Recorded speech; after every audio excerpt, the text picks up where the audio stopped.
Olá pessoas, bem-vindos a mais um vídeo. E esse vídeo ganhou uma enquete. Uma enquete onde eu falaria sobre a vivências trans, né?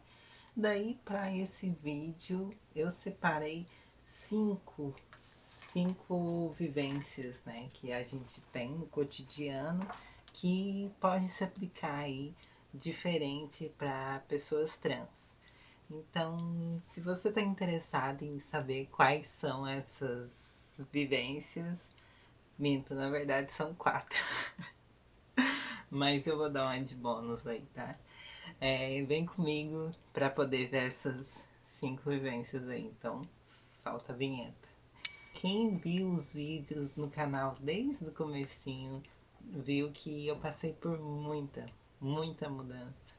E mudança não só física, mas tipo, em modo geral, né? Questão de amadurecimento, questão de responsabilidade, enfim. A idade chegando e com isso as consequências das experiências vêm junto. Vamos falar um pouco sobre as vivências, né? Vivência é tudo aquilo que se aplica no nosso cotidiano. Então, vou falar da minha vida, porque não, né? Eu tenho que falar da minha vida e você fale da sua aqui nos comentários, tá bom? E a gente vai seguir batendo esse papo aqui no canal. Bom, a primeira coisa que aconteceu comigo, colocando antes da transição, era ter um problema de convivência, né? Porque para mim eu não me identificava, eu não identificava em si um gênero binário, mas eu identificava disforia com o meu corpo, né? Então eu sentia disforia desde criança, que é uma outra coisa que tem aí no meio do assunto. Com essas disforias eu fui me associando um pouco mais às outras garotas que não tinha certas características. Mas ao longo do tempo, as tutoras, né, da creche e meus pais foram tentando corrigir essas diferenças que eles viam no meu comportamento, que era consequência de um convívio social ou alguma coisa do tipo, sabe? Então, já que a gente está falando da família, vamos pro primeiro item aqui da listinha que eu fiz, que é a família. As nossas vivências trans, principalmente a minha vivência dentro da minha família. Bom, desculpe se alguém da minha família estiver assistindo esse vídeo, mas é a sinceridade, tá? Não tem como eu passar o pano para certas coisas que aconteceram. Por quê? Porque quando eu me assumi, a minha mãe falava que me amava, né, independente de tudo. Aí entra aquele ponto. Existe um preconceito, só que esse preconceito pode ser rompido a partir de um sentimento que a pessoa tem por ti. Daí ela parte a querer conhecer melhor o que está acontecendo, o que acontece, antes de criar um julgamento em cima disso. Porque não faz parte da realidade dessa pessoa. Aí acontece o quê? A minha mãe pegou e começou a falar que queimaria minhas roupas, que tinha vergonha de mim, tanto que é por causa da religião dela, né?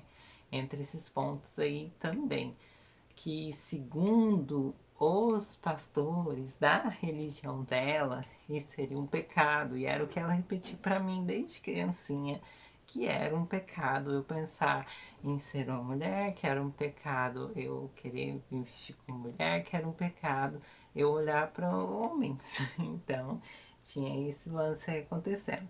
Eu não tinha coragem de me assumir enquanto meu pai estava vivo, porque ele era uma pessoa muito autoritária, era muito o paizão que ia cobrar ali. Daí entra o outro ponto, né? Como ele já não estava ali, aí eu tive mais liberdade para poder falar o que eu tinha que falar. Aí entra para o outro tópico que eu separei aqui também, que é a questão de amizades, o ciclo social que remete ao campo de amizades. Dentro desse ciclo social, estavam pessoas que se aproximaram de ti porque tinha interesses em comum contigo. Daí isso forma uma amizade. A partir do momento que essa pessoa se vê como alguém que foi enganado, essa pessoa começa a criar um sentimento de revolta contigo e afasta de ti. Isso na visão de quem está se afastando. Na visão da pessoa trans, fica como que a gente se assume para a pessoa e ela não aceita quem a gente é, e por preconceito essas pessoas se afastam. E entra nesses, né, que a gente vai entendendo depois, com o tempo de experiência, de análise, a gente percebe que acontece essas coisas, lamentável, mas sim, amizades existem por interesse. Aí entra o outro ponto, que é o ponto 3 aqui da listinha que eu fiz, que é em questão dos relacionamentos. Questões de relacionamento com pessoas trans. Eu não preciso nem falar aqui, porque vocês devem estar cansados de ver vídeos onde pessoas retratam esse tipo de vivência. Mas, para resumir para vocês, sempre quando você conhece uma pessoa pela internet, não pessoalmente, e essa pessoa vê a sua foto, ela cria uma realidade na cabeça dela. Começa a refletir nas atitudes dessa pessoa. Então essa pessoa começa a se apaixonar por alguém que ela inventou antes de te conhecer. E quando você conta que você é uma pessoa trans, ou essa pessoa descobre que você é uma pessoa trans, e essa outra pessoa, acontece o mesmo caso das amizades, né? E a pessoa se sente traída ali com o ego dela, e aí isso cria um sentimento que ela vai se afastar. E às vezes isso é perigoso, porque pode se refletir um preconceito em cima desse ponto. Porque se for uma pessoa que não está resolvida consigo mesma, isso aí pode refletir numa violência física. Sério, uma violência física. E, enfim, basta eu falar das estatísticas que estão aí, né? Dados e mais dados sobre expectativa de vida de pessoas trans, sobre interesses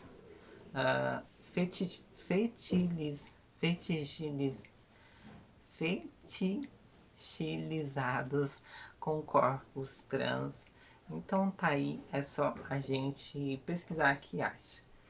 E o outro ponto, que é o quarto ponto, para colocar aqui na listinha, como a gente está nesse estado, que é um estado que coloca. Um estado não, né? Nem vou falar estado, mas como a gente está inserida num momento histórico onde as pessoas que vieram de uma geração anterior têm uma idealização das profissões como sucesso,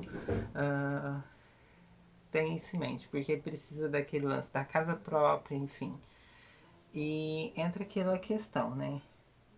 Os empregos que determinam que a pessoa precisa de ter uma graduação, uma especialização naquele cargo, são empregos que exigem cursos especializantes, e para que essas pessoas entrem nesses cursos é complicado. Então, essas pessoas não vão estar entre os selecionados em um processo de entrevista nesses cargos normalmente, mas aos poucos pessoas trans estão sendo inseridas ali nas graduações.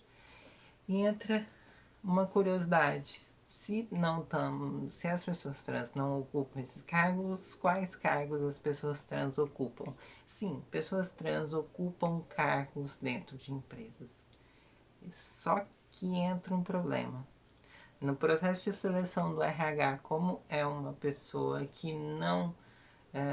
a pessoa da RH, ela não estuda sobre pessoas trans, ela não tem essa delicadeza na hora de fazer um processo seletivo, assim como com qualquer outra característica física que seja pejorativa. Enfim, os 4 itens que eu separei foram esses. E tem outra coisa que eu queria falar também, que é sobre a internet. Sim, a internet também é um meio social. E eu queria retratar também como é a nossa vivência na internet. A internet é uma casa sem lei, né? Uma terra sem dono. Não, só que não, gente. A internet, ela, ela serve como prova judicial. Então, na internet é muito raro, assim, você vê um ataque no qual a pessoa se identifica, no qual é um perfil verdadeiro. Os ataques que acontecem são de perfil falso, querendo propagar uma violência, um ódio, uma mídia do medo, sabe? É isso que esses perfis falsos fazem. Na internet, muito raro, né? Normalmente são pessoas que estão em processo de aprendizagem, tipo pré-adolescente, adolescente, então não vale entrar em uma discussão. E pessoas que estão alienadas e que não querem entender essas diferenças no momento. Então existe aquela diferença da pessoa não saber nem o que é sexo biológico, o que é gênero, confundir tudo com sexualidade, coloca tudo no mesmo balaio e fala é tudo gay, é tudo bicho, é tudo viado, e é isso mesmo. Mas casos muito à parte. Do mais é isso, o vídeo de hoje, e esse vídeo foi uma sugestão das pessoas que me acompanham no Instagram. Então, se você não acompanha no Instagram, segue lá, @irastx. E não deixe de comentar nos stories e acompanhar aí. Comenta no vídeo, deixa seu gostei e se inscreve no canal se não é inscrito. Um beijo.